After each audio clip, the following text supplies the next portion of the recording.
네, 느헤미야 강의 이제 첫 번째 시간입니다. 에스라 강의를 마치고 한동안 좀 다른 본문들을 좀 몇 번 나눴었는데요.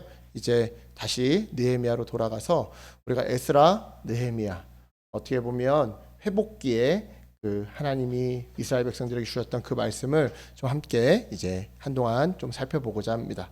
세상에는요, 뭔가 과학적으로 엄밀하게 증명되지는 않지만 누구나 고개를 끄덕이게 하는 이치라는 것들이 존재해요. 그 중에 하나가 뭐냐면 이 세상 모든 생명은 하나로 연결되어 있다라는 이치가 그 하나인데요. 실제로 이 1972년도에 미국의 기상학자 에드워드 로렌츠가요, 나비 효과라는 이론을 발표합니다. 여러분 한번 들어보셨을 거예요. 영화에도 있었죠. 옛날 영화 중에 나비 효과라고요. 이 이론에 따르자면요, 브라질에서 사는 나비의 날갯짓 한 번이 미국 텍사스에서 토네이도를, 허리케인을 만들어낼 수 있대요. 그러니까 브라질에서 나비가 날개를 한번 딱 퍼덕였는데 이게 영향을 줘서 텍사스에서 허리케인을 만들어낸다는 거죠. 즉 세상 모든 기상현상은 하나로 연결되어 있다는 거죠. 그래서 일찍이 영국의 시인 프랜시스 톰슨이라고 하는 사람은요, 이런 말을 남겼는데요. 제가 한번 읽어드릴게요. 가까이 있는 것이나 멀리 있는 것이나 세상의 모든 것은 영원 불멸한 힘에 의해 보이지 않는 끈으로 묶여 있다. 땅에서 꽃 한 송이만 꺾여도 하늘에서는 별 하나가 말할 수 없는 고통에 몸부림친다.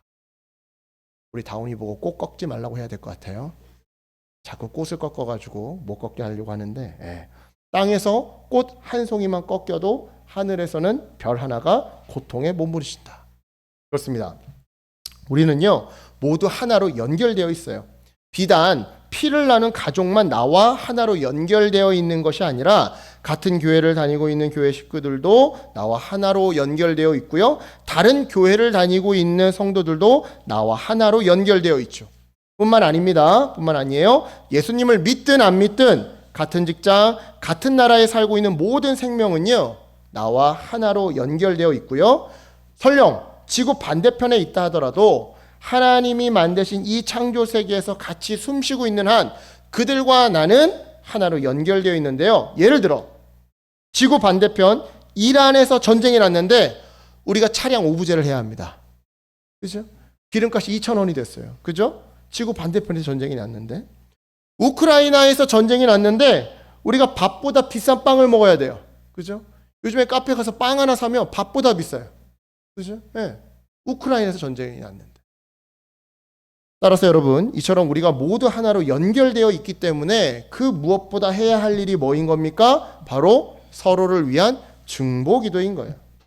즉, 우리 육체의 눈으로 보자면 나와 요만큼도 연결되어 있는 것 같지 않지만 지혜의 눈으로 보면 나와 너무나도 긴밀하게 연결되어 있는 그 사람들을 위해 우리가 마땅히 기도해야 한다 이 말이죠. 그렇다면 묻겠습니다.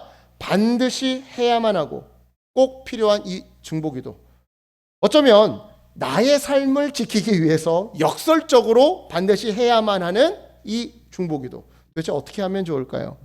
어떻게 해야 나와 하나로 연결되어 있는 내 이웃의 삶에, 내 바로 옆에 앉아있는 우리 같은 성도, 지체들의 삶에 이 중보기도를 통해서 힘을 실어주고 그들을 도울 수 있을까요? 오늘 본문에 그 해답을 찾아볼 수 있습니다. 정말 그러한지 먼저 본문을 좀 살펴보겠습니다. 그 전에 잠시 이 느헤미야서의 배경에 대해 간략하게 좀 짚고 넘어가도록 하겠습니다. 자, 기원전 586년 남왕국 유다는요, 바벨론이라고 하는 제국에 의해서 멸망하게 돼요. 그리고 그 과정에서 예루살렘 성전은 무너지게 되고요. 예루살렘에 살던 수많은 귀족들과 지식인들, 그리고 땅 부자들, 땅 주인들이요, 바벨론의 수도 바벨로니아에 포로로 끌려가게 되죠. 한편 이 예루살렘의 사람들을 포로로 끌고 갔던 바벨론은요, 586년이라고 했죠. 아까 전에 대략 한 50년 뒤인 기원전 539년 페르시아의 고레스 왕에 의해서 멸망하게 되는데요. 바벨로니아 도시의 새로운 주인이 된 이 페르시아 고레스 왕은요, 포로로 끌려와 있던 예루살렘 사람들에게 고향으로 돌아가라고 명령합니다. 너네 고향으로 돌아가. 정확히 말하자면 하나님이 불신자인 고레스 왕의 마음에, 여러분 성경 읽다가 오해하시면 안 됩니다. 에스라서 읽으면 간혹 표현들이 고레스 왕이 마치 하나님을 믿는 것처럼 이렇게 문자가 기록되어 있는 것들이 있는데요. 아니에요. 고레스 왕은 기본적으로 다신론자입니다. 다신론자예요. 예. 하나님을 믿어서 하나님의 무슨 직통 계시로 이 예루살렘 백성들을 다시 너네 고향 땅으로 돌아가 이렇게 한 게 아니에요. 성경 읽을 때 이거 조심하셔야 됩니다. 그러니까 정확히 말하자면 하나님이 불신자인 고레스 왕의 마음에 뭔가 우리 정확히는 모르겠지만 어떠한 작용을 해주셔서 고레스 왕이 그 수많은 이 정치적 카드 중에 판단 중에 예루살렘 백성들을 고향 땅으로 보내주는 정치적 판단을 하도록, 그래서 유대인들한테 무너졌던 성전을 다시 건축하게끔 허락해주는 그 정책을 결정하도록 섭리해 주셨던 거죠. 섭리해 주셨다. 어떻게 작용하셨는지는 구체적으로 모르겠지만 그렇게 유도하셨다. 그리하여 그 이듬해인 기원전 538년 스룹바벨을 필두로 1차 포로 기한이 이루어지게 되는데요. 이때 고향 땅 예루살렘으로 돌아온 1차 귀환민들은요, 우여곡절 끝에 기원전 516년 예루살렘 성전을 재건축하게 됩니다. 하지만 문제가 있었는데 그게 뭐냐? 이 돌아온 포로들이 전체 포로의 10%밖에 안 되었다라는 점이었어요. 자, 이 부분에서요, 총 3번에 걸쳐 예루살렘으로 돌아온 유대인들이 당시 바벨론 제국 전역에 흩어져 살던 유대인들 중에 과연 몇 퍼센트에 해당하느냐는요, 학자들마다 의견이 다 달라요. 기준도 다 달라요. 뭐를 분모에 두느냐, 뭐를 분자에 두느냐, 기준이 다 달라요. 그래서요, 이걸 다 설명하면 머리가 너무 아프니까 제가 이렇게만 설명해 드릴게요. 자, 적게 보는 학자는 5%만 돌아왔다. 많이 보는 학자는 20%만 돌아왔다. 그래서 저는 그 중에서 10%에 불과하다라는 이 학설을 좀 지지하는데요. 이렇게 본다면 애당초 바벨로니아에 살고 있던 예루살렘 사람들 중에 10분의 1만 수룹바벨과 함께 예루살렘으로 돌아와서 성전을 지었던 거예요. 즉 나머지 10분의 9는 바벨로니아에 남아서 안락한 삶을 유지하고 있었던 거죠. 제가 전에도 말씀드렸지만 이 바벨로니아에서 무라슈 문서라는 문서가 나와요. 그 문서가 뭐냐면 채권자와 채무자의 이름을 기록한 문서거든요. 그 문서를 보면 빚을 빌려준 사람, 그러니까 오늘날로 얘기하자면 은행업을 한 사람 또는 고리대금업을 한 사람, 그래서 돈을 빌려준 사람의 명단이 쭉 나오는데 그 중에 20%가 유대인 이름입니다. 유대인 이름. 그러니까 포로로 끌려갔지만 끌려가기는 몇십 년 뒤에는 돈을 빌려줄 정도로 고리대금업을 할 정도로 이 사람들이 정착을 하게 된 거예요. 그러니까 10분의 1만 돌아온 거죠. 그러니까 어떻게 비록 포로로 끌려왔지만 서울 생활에 적응한 거예요. 그러다가 다시 50년이 지나서 야, 저 시골로 내려가라고 하니 안 내려가는 거죠. 여기에 은행업까지 하면서 자리 잡았는데. 그러니까 10분의 9는 남아 있었던 거죠. 남아 있었던 거. 바로 이러한 이유 때문에 우리가 나중에 아마 기회가 되면 강의 설교를 할 것 같은데 에스더서가 중요한 거예요. 에스더서. 자, 에스더서는요, 성경 배치에 있어서는 느헤미야서 뒤에 있어서 우리가 느헤미야 다음 이야기인 것 같지만 실제로는요, 스룹바벨과 에스라 사이에 있었던 이야기가 에스더 이야기입니다. 에스더 이야기. 즉 1차 포로기한과 2차 포로기한 사이에 발생한 사건이었다 이 말이죠. 만약 1차 포로기한 때 바벨론 전역에 살던 유대인들이 예루살렘으로 돌아왔다면 에스더서에 기록된 그 난리는요, 일어나지 않았을 거예요. 하만이라고 하는 사람에 의해서 유대인들이 다 몰살당할 뻔한 그 위기는요, 겪지 않았을 겁니다. 바꿔 말해서 어떻게 보자면 1차 포로기한 때 10분의 1만 예루살렘으로 돌아오고 나머지는 바벨론에 남아 있었던 탓에 하만이라는 인물에 의해서 전부가 몰살당할 뻔한 그 위기를 자초하게 되었더라 이 말이죠. 하지만 이 위기는요, 에스더를 통해 역사하신 하나님의 섭리로 잘 수습되어집니다. 그리고 이 일을 통해 깨달은 바가 남달랐던 일부 포로민들은요, 에스라를 필두로 기원전 457년 2차 포로 기한을 결단하죠. 그리고 다시 기원전 444년 이 느헤미야를 필두로 3차 포로 기한을 결단하는데요. 따라서 앞으로 우리가 살펴볼 이 느헤미야서는요, 느헤미야를 중심으로 세 번째 예루살렘에 돌아온 포로 귀환민들이 그 땅 예루살렘에서 무엇을 했느냐가 중심 스토리가 되는 거예요. 이게 이 느헤미야서의 배경이 되는 거죠. 여러분 이제 잘 참으셨습니다. 졸린 이야기는 여기서 끝이에요. 네, 잘 참으셨습니다. 언제나 배경이 졸려요. 그런데 배경을 알아야 사실 성경이 잘 이해가 됩니다. 배경을 모르면요, 그냥 문자주의로 가는 거예요. 자, 그렇다면 이런 배경 지식을 가지고 본문을 좀 살펴보도록 하겠습니다. 먼저 1절을 다시 한번 눈으로 보세요. 느헤미야의 몸은요, 페르시아 왕궁에서, 제가 그때 말씀드렸죠, 저 시골 변방 변두리 예루살렘이 아니라 초고화 최첨단 도시, 그 도시 중에서도 최첨단 이 궁전에서, 거기에서 그의 몸이 있었어요. 그죠? 거기에서 몸이 있었습니다. 안락하게 살았던 거죠. 하지만 그의 마음은요, 언제나 예루살렘, 그리고 그곳에 남겨진 동족들에게 있었죠. 그래서 2절부터 3절까지를 보세요. 2절로 3절까지 해서 우연한 계기로 예루살렘의 비참한 상황을 듣게 된 느헤미야는요, 이어지는 4절부터 11절까지 해서 정말 마음 앞에 하나님께 간절히 기도했던 건데요. 여담이지만 여러분, 그러니까 행복의 비결 중에 하나, 마음이 있는 곳에 몸이 있으면 되고요, 몸이 있는 곳에 마음이 있으면 됩니다. 다시 한번 뭐라고요? 지금 보세요. 이 느헤미야는요, 자기의 몸은 어디에 있어요? 바벨로니아에 있어요. 근데 마음은 어디에 있어요? 예루살렘에 가 있어요. 그러니까 안 행복해요. 울면서 기도해요. 행복의 비결 중에 하나는 뭐다? 마음이 있는 곳에 몸이 있으면 되고요, 몸이 있는 곳에 마음이 있으면 됩니다. 생각해 보세요. 수업 끝나고 친구들이랑 오락실 가기로 약속했어요. 수업 끝나고 철수랑 영이랑 데이트하기로 약속했단 말이죠. 자, 이런 상황에서 수업을 들으면 재미가 있습니까? 없죠. 다른 말로 행복합니까? 안 행복하죠. 왜요? 마음은 콩밭에 가 있거든요. 마음은 이미 친구들이랑 놀고 있거든요. 따라서 여러분, 행복하려면요, 마음 가는 곳으로 몸이 가면 돼요. 내 마음 가는 곳으로 몸이 가면 돼요. 하지만 때로는 마음 가는 곳이 안 좋은 일일 수도 있겠죠.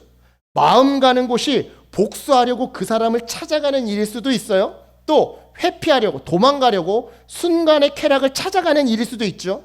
또한 두 번째, 마음 가는 곳으로 이 내 몸을 움직이려고 해도 그럴 수 없는 상황이란 게 있을 수 있는데요. 마치 수업 시간처럼, 마치 근무 시간처럼, 마치 예배 시간처럼 설령 마음은 철수한테, 영희한테 가 있어도 내 몸은 지금 이 자리에 있어야만 하는 그런 상황이 있을 수도 있어요. 자, 이럴 때는요, 몸이 있는 곳에 마음을 끌어다 놓으면 됩니다. 내 몸이 있는 곳에 마음을 끌어다 놓으면 돼요. 자, 예배라고 칩시다. 의지적으로 더 열심히 소리 높여 찬양한다거나 펜을 들어서 주님, 오늘 설교 가운데 한 문장만 내게 주시옵소서. 내가 일주일 동안 그거 묵상하겠습니다. 목사님 설교 중에 한 문장만 내게 주시옵소서라는 각오로 설교를 듣는 거예요. 이게 실제 제 노하우예요. 제가 이전 교회에서 이제 부목사 생활을 오래 하다 보면요, 가끔씩 매너리즘이 찾아올 때가 있어요. 왜냐하면 큰 교회는요, 부목사들이 뭐를 하냐면 저 뒤에서 예배 시간에 안내 역할을 해요. 그러면 예배 시간에 늦게 오고 이러신 분이 있을 거 아니에요. 그러면 자리 안내해드리고 주보 나눠드리고 누가 좀 떠든다고 하면 무슨 일인지 가서 찾아봐서 물어봐야 되고 막 한단 말이에요. 그러니까 예배에 집중할 수가 없어요. 네. 담임 목사님 설교하시는데 저희는 집중 못해요. 계속 4주 경기하고 있어야 돼요. 보초병처럼. 그러니까 말씀이 안 들어와요. 그렇게 한 1년, 2년 예배하잖아요. 대예배를 드리잖아요. 그러면 이게 내가 지금 예배를 드리는 건지 아니면 4주 경기 보초스러운 건지 분간이 안 갑니다. 그러니까 점점 예배가 일이 되는 거예요. 은혜가 안 돼요. 너무 메말르니까 그때부터 제가 했던 게 뭐냐면, 제가 요즘에도 아침에 여러분 카톡방에 하나씩 나눠드리지 않습니까? 그게 사실 그때부터 만들어진 습관이에요. 주님, 한 문장만 내게 주시옵소서. 오늘 담임 목사님 설교 중에 한 문장만 내게 주시옵소서. 그러면 그거 제가 이렇게 만들어가지고 제 핸드폰에 넣어가지고 다니면서 계속 보는 거예요. 의지적으로 내 몸이 있는 곳에 내 마음, 정신을 끌어다 놓는 거죠. 한 문장만 내게 주시옵소서. 아니면 주님을 정말 사랑하는 마음을 달라고 예배를 정말 사모하는 마음을 달라고 교회에 오기 전날부터 정말 간절히 기도하는 거죠. 즉 마치 인지행동 치료처럼 어떤 행동을 장치처럼 걸어가지고 우리의 정신을 내 몸이 있는 곳에 묶어두면 된다 이 말인데요. 여하튼 이처럼 느헤미야는요, 자기 동포들을 생각하며 간절히 기도하기 시작했어요. 재밌는 것은 이러한 느헤미야의 중보기도가 하나님의 언약에 기초하고 있더라는 점이죠. 자, 본문 5절부터 7절 한번 보세요. 우리 다시 한번 읽어볼까요? 본문 5절부터 7절입니다. 다시 한번 읽어보겠습니다. 5절부터 7절 주보에 있죠? 시작. 이르되 하늘의 하나님 여호와 크고 두려우신 하나님이여, 주를 사랑하고 주의 계명을 지키는 자에게 언약을 지키시며 긍휼을 베푸시는 주여 간구하나이다. 이제 종이 주의 종들인 이스라엘 자손을 위하여 주야로 기도하오며 우리 이스라엘 자손이 주께 범죄한 죄들을 자복하오니 주는 귀를 기울이시며 눈을 여시사 종의 기도를 들으시옵소서. 나와 내 아버지의 집이 범죄하여 주를 향하여 크게 악을 행하여 주께서 주의 종 모세에게 명령하신 계명과 율례와 규례를 지키지 아니하였나이다. 아멘. 먼저 느헤미야는요, 하나님의 언약을 근거로 오늘 내 삶을, 현재를 해석합니다. 즉 자기 동족이 예루살렘에 남겨져서 겪고 있는 이 고통은 자기의 선조들이 하나님께 죄를 지어서, 다른 말로 언약을 어겨서 그래서 받는 징벌임을 인정했던 것이죠. 특별히 이 부분에서 감동적인 점은요, 느헤미야가 조상들의 죄를 비난하지 않고 오히려 조상들의 그 죄를 자기 자신과 공동체의 죄로 고백하더라는 점인데요. 그러니까 쉽게 말하면 이런 거예요. 내 엄마 아빠 세대의 죄를, 내 할머니 할아버지 세대의 부족함을 자기가 저지른 죄로 끌어안았던 거예요. 자기가 저지른 잘못도 아닌데 말이죠. 그렇습니다. 부모의 죄를 자녀가 함께 슬퍼하는 태도. 여러분, 이러한 태도는요, 어찌 보면 굉장히 건강하지 않은 나쁜 자세일 수도 있어요. 왜냐? 무슨 연좌제도 아니고 부모가 죄를 지었다고 나까지 죄인인 것은 아니잖아요. 냉정하게 보자면 부모가 부끄러운 행동을 했다고 나까지 부끄러워할 필요는 없는 거잖아요. 따라서 이게 학술 용어, 전문 용어로 수치심의 대물림을 겪을 필요는 없다라는 건데요. 보통 부모의 잘못을 보고 자란 자녀들은요, 이렇게 느끼곤 합니다. 우리 집은 왜 이 모양 이 꼴일까? 나는 뭔가 잘못된 부모님 밑에서 자란 사람이야. 그러니까 나도 어딘가 결함이 있는 사람임에 틀림이 없어. 나도 어른이 되면 우리 아버지 같은 아빠가 될지 몰라. 우리 어머니 같은 엄마가 될지 몰라. 이게 수치심의 대물림. 여러분, 이러한 수치심의 대물림은요, 건강한 연대감이 아닌 과도한 연대감을 가진 가정에서 나오는 결과물입니다. 즉, 아무리 혈연 관계로 연결되어 있다 하더라도 기본적으로 엄마는 엄마고 아빠는 아빠고 나는 나라는 거예요. 즉, 내가 부모님의 인생을 대신 살아줄 수 없고 부모님 역시 내 자녀의 인생을 대신 살아줄 수 없다라는 거죠. 그런데 과도한 연대감은요, 이러한 생각을 거부합니다. 매정한 사고방식이라고, 쌀쌀맞은 사고방식이라고 생각하죠. 그러면서 은연중에 내가 아프면 너도 아파야 하고 내가 고생하면 너도 고생해야 한다고 부모가 자녀에게 이러한 생각을 주입하는데요, 바로 이러한 가정에서 수치심의 대물림이 발생합니다. 즉, 아이가 이 아이로서의 삶을 살게 하는 것이 아니라 부모의 삶을 대신 살게 하는 이 왜곡된 자아가 만들어지게 되는 거죠. 하지만 다행스럽게도 느헤미야의 이 5절로 7절까지의 고백은요, 수치심의 대물림의 결과는 아니었어요. 오히려 끊을래야 끊을 수 없는 그 혈통적인 그리고 역사적인 관계를 인정하면서 물론 내가 저지른 잘못은 아니지만 그래서 굳이 내가 그 죄책감에 아파하며 그 책임을 짊어질 필요가 하등 없지만 그럼에도 내가 그 책임을 짊어지겠습니다.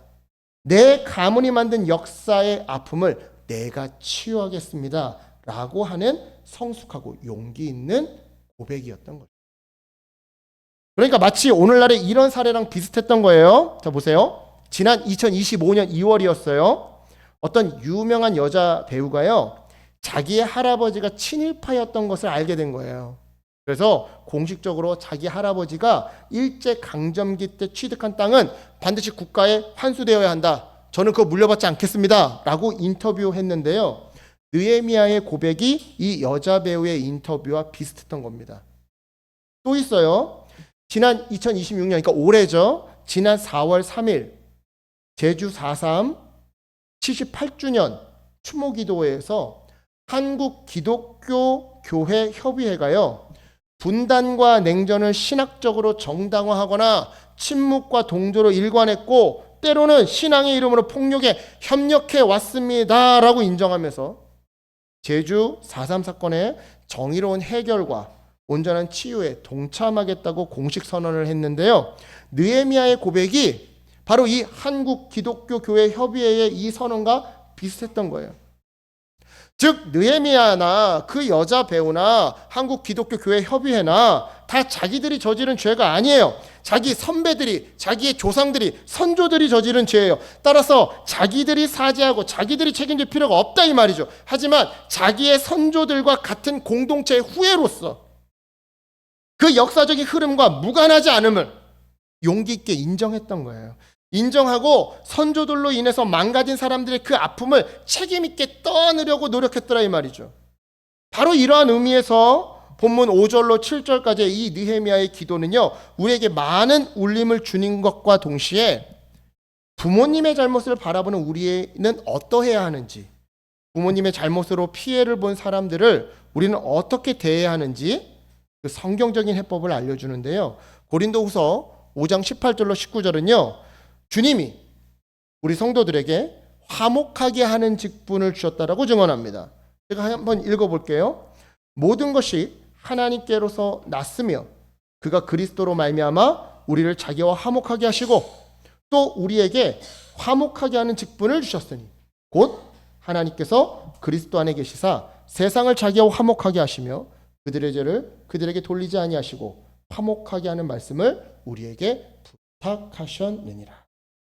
화목하게 하는 말씀을, 즉 화해시키는 그 사명을 우리에게 부탁하셨다. 그렇습니다. 주님은요, 우리에게요 화목하게 하는 직분을 주셨어요. 즉 부모 세대의 죄 책임을 대신 짊어짐으로 부모 세대와 그들로 인해서, 그 부모님으로 인해서 피해받은 사람들을 화해시키는 일이야말로 예수 그리스도를 닮은 최고의 순종이더라 이 말이죠. 이런 의미에서 느헤미야의 이 고백은요, 우리에게 귀한 감동을 주는 건데요. 다시 본문으로 돌아가서 이어서 느헤미야는요, 언약을 근거로 미래를 내다보기 시작합니다. 자, 아까 5절로 7절에서는 느헤미야가 언약을 근거로 뭐를 했다고요? 오늘을 해석했어요. 그리고는 이어지는 8절로 10절에서는요, 신명기 30장에 기록된 언약을 들고 나와서 미래를 내다보기 시작하는데요. 그러니까 죄에서 돌이키면 회복시켜 주겠다라고 약속하신 하나님의 그 신명기 30장 언약을 언급하면서 이제 동족들이 이 고통의 시간을 통해서 충분히 돌이켰으니까, 반성했으니까 약속하신 대로 이제 그들을 좀 용서해 주시고 회복시켜 달라고 증보했던 겁니다. 즉 느헤미야는요, 자기 동족의 운명이 하나님의 언약, 다른 말로 약속의 말씀에 달려있음을 알고 그 말씀을 이용해서 중보기도를 했던 것이죠. 여기까지가 오늘 본문의 줄거리입니다. 그렇다면 이런 본문을 통해 우리 주님이 우리에게 주시는 메시지는 무엇이냐? 첫 번째로 중보기도는요, 이웃의 아픔을 내 아픔으로 여기고 기도해야 한다라는 메시지. 자, 오늘 본문에서 느헤미야는요, 누구를 위해 중보기도를 하고 있어요? 예루살렘에 남겨져 있는 동족들. 그런데 감동적인 포인트는 이 동족들의 아픔을 자기 아픔인 것처럼 여기더라는 거예요. 자, 본문 1절로 3절을 다시 한번 눈으로 보세요. 지금 느헤미야의 몸은요, 수산궁에 있습니다. 수산궁. 이 수산궁은요, 바벨로니아에서 동쪽으로 360km 더 떨어져 있는 페르시아 왕들의 겨울용 별장이었어요. 겨울용 별장. 그러니까 최고급 호텔이에요. 최고급 호텔. 그러니까 최고급 호텔에 편안하게 이 느헤미야가 있었던 건데요. 그런데 정작 그의 마음은 어디에 있어요? 상대적으로 허름하고 상대적으로 누추하고 불편한 예루살렘에 있어요. 그걸 어떻게 할 수 있느냐? 2절 보세요. 하난이라고 하는 사람이 예루살렘의 상황을 전해줍니다. 근데 그 상황이 비참해요. 그러니까 느헤미야의 마음이 어떻게 돼요? 심정적으로 무너져요. 무너져서 4절 보시면요, 통곡하면서 기도해요. 뿐만 아닙니다. 6절과 7절 보세요. 느헤미야는요, 이스라엘의 죄를 자기의 죄로 삼습니다.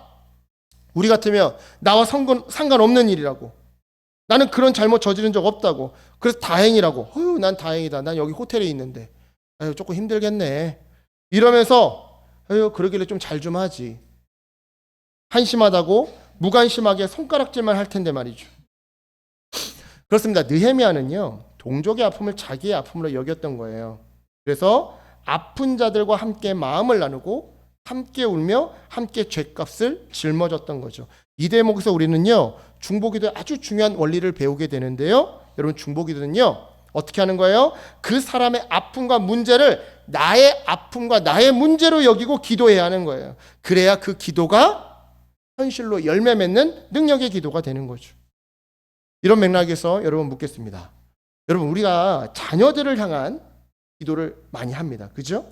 자녀들을 향한 부모님들의 중보기도가 왜 특별히 능력 있는 걸까요? 자녀들을 향한 중보기도가 특별히 응답을 잘 받는 이유가 뭘까요? 그건요, 자녀들의 아픔과 문제를 자기 아픔과 문제로 여기고 기도하기 때문이에요. 맞잖아요. 자녀에게 무슨 일이 생길까 늘 노심초사하는 게 우리 부모 마음입니다. 애들 눈에 눈물 나면 자기 눈에는 피눈물 나는 게 부모 마음입니다. 죄값은 또 어떻습니까? 내 자식이 저지른 잘못 때문에 내가 대신 가서 무릎 꿇고 비는 게 부모 마음이에요. 그죠? 이처럼 자녀들의 아픔을 자기의 아픔으로 여기고 기도하기 때문에 자녀들을 향한 부모의 중보기도가 특별히 응답 많이 받는 거예요. 따라서 여러분, 정말 능력 있는 중보기도를 하고 싶으십니까? 그렇다면 그 사람을 향한 사랑이 내 안에 살아 숨쉬고 있는지 우리 그거부터 점검해 봐야 돼. 왜냐? 사랑하면요, 하지 말라고 해도 그 사람의 아픔이 나의 아픔으로 다가오기 마련이거든요. 그래서 그 사람을 위해 기도하지 말라고 해도 자연스럽게 기도하기 마련이거든요. 목사님, 그런데 저는요, 가족까지는 사랑이 돼요. 그런데 교회 지체들이나 이웃들한테까지는 사랑이 잘 안 생겨요. 이럴 때는 어떻게 해야 하죠? 네, 좋은 질문입니다. 제가 질문했지만, 제가 질문하고 제가 답하고 있지만 좋은 질문이에요. 그럴 때는요, 일단 중보기도부터 하시면 됩니다. 중보기도 자리부터 나오시면 돼요. 제가 정말 좋아하는 신앙 고백 중에 이런 고백이 있습니다. 한번 잘 들어보세요. 제가 정말 좋아하는 이 신앙 고백인데요. 제가 이 고백 때문에 저의 중보기도도 참 많이 바뀌었어요. 제가 한번 읽어드릴게요. 우리는 무관심한 사람들을 위해 기도하지는 않는다. 하지만 우리가 기도하는 사람에게 무관심해 하지는 않는다. 제가 다시 한번 읽어드릴게요. 잘 들어보세요. 우리는 무관심한 사람들을 위해 기도하지 않는다. 하지만 적어도 우리가 기도하는 사람에 대해서는 무관심해 하지는 않는다. 여러분, 이 말에서 무관심이라는 단어를 사랑하지 않음으로 바꿔봅시다. 바꿔서 다시 읽어보면 이런 고백이 돼요. 우리는 사랑하지 않는 사람들을 위해 기도하지 않는다. 하지만 적어도 우리가 기도하는 사람에 대해서는 사랑하게 된다. 그렇습니다. 사랑하지 않아서 중보기도를 못하는 게 아니에요. 중보기도를 안 하기 때문에 사랑하지 못하는 거죠. 하나님께 사랑의 마음을 달라고 기도해 보세요. 주님은요, 뿅 하고 사랑의 마음을 주시는 게 아니라 사랑해야 할 사람, 사랑해야 할 상황, 사랑해야 할 자리를 내 앞에 보여주십니다. 저를 그리로 데려다 놓으실 거예요. 저의 말이 아니라 유명한 영화 대사예요. 에반 올마이티라고 하는 영화에 나오는 그 영화에 하나님이 등장하거든요. 그 영화에서 하나님이요, 이 에반이라고 하는 남자 주인공의 아내가 도저히 남편을 사랑할 수가 없다. 내가 그토록 하나님께 내 남편을 좀 사랑하게 해달라고 기도를 했는데도 도대체 내 남편을 끌어안을 수가 없다. 저 인간을 어떻게 이해될지 모르겠다. 라고 할 때 하나님이 하신 말씀이에요. 백날 하나님께 사랑 주세요. 사랑의 마음을 주세요. 기도해 보세요. 신이 뿅 하고 사랑의 마음을 주시나? 절대 그렇게 역사하지 않을걸요. 하나님은 사랑할 사람, 사랑해야 할 자리, 사랑해야 할 기회로 응답하실 겁니다. 그러니까 여러분, 우리 사랑을 가지고 중보기도 합시다. 아니, 중보기도의 자리로 나옵시다. 나와서 비단 자녀들을 위해서만이 아니라 내 부모님만을 위해서가 아니라 지체들의 질병을 나도 언제 걸릴지 모를 내 질병으로 여기고 우리 중보해보면 어떨까요? 우리 청년들이 있는데 청년들의 월세 문제를 내 자녀가 대학 가서 겪게 될 내 자녀의 문제로 여기고 중보하면 어떨까요? 폐지 줍는 어르신들의 그 고단함과 외로움을 내 노년에 내가 나중에 나이 먹어서 내가 겪게 될 모습으로 여기고 중보하면 어떨까요? 지구 반대편 전쟁의 포화 속에서 죽어가는 아이들, 그리고 그 전쟁의 여파로 일자리를 잃어가는 대한민국의 노동자들, 그들의 아픔을 나 또한 언제 겪을지 모를 아픔으로 여기고 중보해 보면 어떨까요? 여러분, 그렇게 할 때 우리 모두의 삶 가운데 머지않아 예루살렘이 회복될 겁니다. 가정이 회복되고 교회가 회복되며 나라가 회복될 거라고 저는 믿어요. 아니, 이 믿음이 있어야 그리스도인이지. 그렇죠? 이 희망을 포기하지 않으려고 우리가 예수 믿는 거지. 이런 희망이 없으면 예수 왜 믿습니까? 그렇죠? 우리 이런 희망 포기하지 않으려고 예수님 붙드는 거 아닙니까? 그렇죠? 그러니까 여러분, 이웃의 아픔을 내 아픔으로 여기고 중보해 주세요. 하나님이요, 우리의 사랑을 에너지 삼아 일하십니다. 이어서 오늘 본문을 통해 주님이 주시는 마지막 두 번째 메시지는요, 중보기도는요, 하나님의 언약을 의지해서 기도해야 한다는 메시지예요. 자, 8절 보세요. 8절 눈으로 보세요. 여기서 느헤미야는요, 과거 하나님의 언약의 말씀대로 자신들이 죄를 지어 징계를 받았다고 고백합니다. 그리고서는 9절에서 그는요, 마찬가지 원리대로 하나님의 언약의 말씀대로 자신들이 지금 회개하고 있으니까, 뉘우치고 있으니까 회복시켜달라고 청하고 있죠. 즉 약속의 말씀대로 벌을 받았으니까 약속의 말씀대로 이제 회복시켜달라고 간구하고 있는 건데요, 이러한 느헤미야의 기도는요 굉장히 지혜로운 거예요. 제가 이렇게 말씀드리면 좀 불경스러울 수도 있겠지만 속된 말로 하나님의 성품을 이용해 먹는 아주 영악한 기도더라 이 말이죠. 마치 다운이가 아빠가 약속했잖아, 아빠는 약속 지키는 아빠잖아. 진짜 다운이가 그래요. 그래서 다운이가요, 제가 이제 꼬실라이제이션 하려고 너 이거 하면 아빠가 사탕 줄게. 예, 그러면 이제 이걸 해요. 근데 사탕 주기 싫거든요. 이빨 썩으니까. 그러니까 모른 척하고 딱 있어요. 그러면 사탕 주세요. 딱 이래요. 그리고 이렇게 하면 아빠는 약속 지키는 아빠 이러고 제 앞에 서 있어요. 느헤미야의 기도가 우리 다온이의 그 말과 비슷한 거예요. 왜냐? 하나님은요, 그분이 하신 말씀을, 그분이 하신 약속을 절대로 어길 수 없는 신실하신 분이기 때문이에요. 따라서 여러분, 정말 능력 있는 중보기도를 하고 싶다면 아까 전에 말씀드렸던 사랑에 이어서 뭐가 함께 있어야 하는 거예요? 방언의 은사가 함께 있어야 되는 게 아니라 믿음이 함께 있어야 하는 거예요. 간혹 어디 가서 중보기도 같은 거 교육받으면요, 자꾸 방언으로 기도하라 그래요. 그래서 할렐루야 할렐루야 할렐루야 하면 이렇게 혀가 꼬인다고. 아닙니다. 방언의 은사 없어도 상관없어요. 아까 전에 말씀드린 사랑과 함께 믿음이 있어야 되는 거예요. 방언 못해도 상관없어요. 왜냐? 말씀에 대한 믿음, 그리고 그 말씀대로 행할 때 그 말씀대로 응답하실 하나님에 대한 믿음, 바로 이 믿음이 있어야 누군가를 위해 중보할 수 있거든요. 한번 생각해 보세요. 여러분, 믿음이 없는데 중보기도 하겠어요? 가족이 아파요. 그래서 병원에 데리고 가서 의사 선생님을 붙잡고 가족을 살려달라고, 고쳐달라고 간청을 해요. 그런데 신뢰가 안 가는, 믿음이 안 가는 돌팔이 선생님한테 가서 살려달라고, 고쳐달라고 간청하는 사람이 어디 있겠습니까? 그죠? 신뢰가 가는 의사한테, 믿음이 가는 명의한테 가서 살려달라고 간청하는 게 당연한 일이잖아요. 마찬가지입니다. 정말 능력 있는 중보기도를 하고 싶다면 하나님을 향한, 그리고 그 하나님의 말씀을 향한 믿음이 내 안에 살아 숨쉬고 있는지 그것부터 확인해야 하는 거예요. 따라서 여러분, 우리 믿읍시다. 중보기도에는요 능력이 있어요. 우리 야고보서 5장 16절 한번 찾아볼까요? 야고보서 5장 16절 한번 찾아보겠습니다. 야고보서 5장 16절이에요. 여러분 다들 잘 아시는 익숙한 말씀입니다. 암송하시는 분도 계실 거예요. 야고보서 5장 16절 함께 읽겠습니다. 야고보서 5장 16절 시작. 그러므로 너희 죄를 서로 고백하며 병이 낫기를 위하여 서로 기도하라. 의인의 간구는 역사하는 힘이 큼이니라. 여러분, 여기서의 이 의인은요, 하나님의 언약을 믿는 자, 그러니까 하나님의 약속의 말씀을 믿는 자, 그래서 그분의 말씀대로 살아가는 자를 의미해요. 즉 기록된 하나님의 말씀을 믿고 일단 중보기도로 행동하는 자가 의인이요, 주님은 이러한 의인의 간구를 통해 강력하게 역사하시더라 이 말이죠. 따라서 여러분, 하나님의 약속의 말씀을 믿고 그 말씀을 이용해서 우리 기도합시다. 기도할 때 약속하신 대로 응답하실 수밖에 없는, 아빠는 약속을 지키는 아빠, 하나님은 약속을 지키는 하나님, 그죠? 약속을 지킬 수밖에 없는 하나님의 그 신실하심이 우리의 삶에, 우리의 기도에 역사. 말씀을 정리합니다.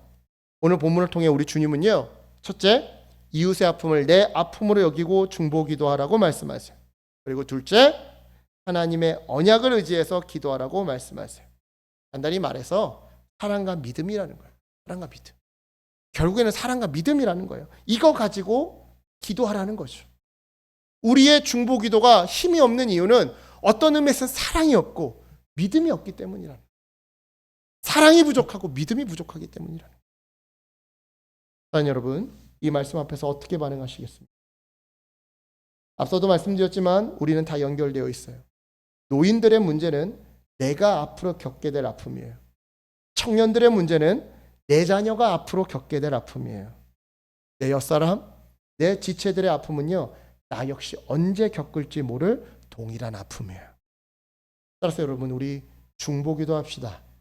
형제 모임, 자매 모임 하실 때 자유롭게 수다 나누세요. 그런 다음 돌아가실 때 마음속에, 굳이 누가 정리해 주지 않아도 마음속에 내 옆사람의 기도 제목 하나씩만 그 마음판에 좀 새겨서 우리 돌아갑시다.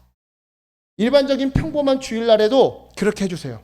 식사하시고 뒤에서 자유롭게 교제하실 때 마음 편하게 즐겁게 교제하시다가 집에 돌아가실 때 지체들의 기도 제목 하나씩만 마음에 좀 간직해서 돌아가 주세요. 그리고 집에서 진짜 실제로 기도해 주세요. 나아가 한 달에 한 번 우리 금요기도에 이 자리도 시간이 되신다면, 여건이 허락되신다면 나와서 함께 기도해 주세요. 아까 말씀드렸죠? 사랑과 믿음이 부족해서 중보기도를 못하는 게 아닙니다. 중보기도를 안 해서 부족할 수도 있는 거예요. 사랑하는 여러분, 오늘 본문 속 예루살렘은요, 이 심리학적으로 보자면 내가 정말 소중하게 생각하는 대상 또는 일 또는 장소를 의미해요. 다시 한번, 이게 인문학이나 심리학적으로는 예루살렘이 뭘 의미한다고요? 내가 정말 목숨을 걸 정도로 사랑하는 대상, 일 또는 장소. 즉 소중한 사람, 소중한 직장, 소중한 집, 소중한 교회가 어떤 의미에서 내 마음속 예루살렘이더라 이 말이죠. 그러니까 우리 중보기도 합시다. 그래서 영혼을 사랑하고 말씀을 믿는 중보기도로 무너진 우리 서로의 예루살렘을 회복시켜 줍시다. 네. 우리 각자의 예루살렘이 있어요. 우리 마음속. 중보기도로 내 옆 사람의 예루살렘을 회복시켜 줍시다. 그러한 우리 모두가 되기를 예수님의 이름으로 축복합니다. 아멘. 기도하겠습니다. 사랑하는 풍성하신 주님, 오늘도 우리에게 말씀을 허락하여 주셔서 감사합니다. 이 말씀이 기억난다면 우리의 지혜가 되게 도와주시옵시고, 기억나지 않는다면 우리의 인격이 되고 성품이 되고 존재가 될 수 있도록 도와주시옵소서. 주님, 우리 각자에게는 예루살렘이 있습니다. 절대 포기하지 못하는 내 마음속에 정말 사랑하는, 붙잡고 싶은 사람이 있을 수 있고, 나의 꿈이 있을 수 있고, 내 직장, 내 일 또는 삶의 자리가 있을 것입니다. 하나님, 그 삶의 자리 가운데 허물어진 내용들이 있습니다. 우리 삶 가운데 허물어진 예루살렘이 있습니다. 또 성령 하나님, 다른 무엇보다 서로를 위한, 서로를 향한 그 중보기도로 하나님, 내 옆 사람의 예루살렘을 회복시켜주는 기도의 사람들 될 수 있도록 우리 포도나무 교회 모든 성도님들 붙드시고 주장하시고 동행하여 주시옵소서. 감사드리며 예수님의 이름으로 간절히 기도드렸사옵나이다. 아멘.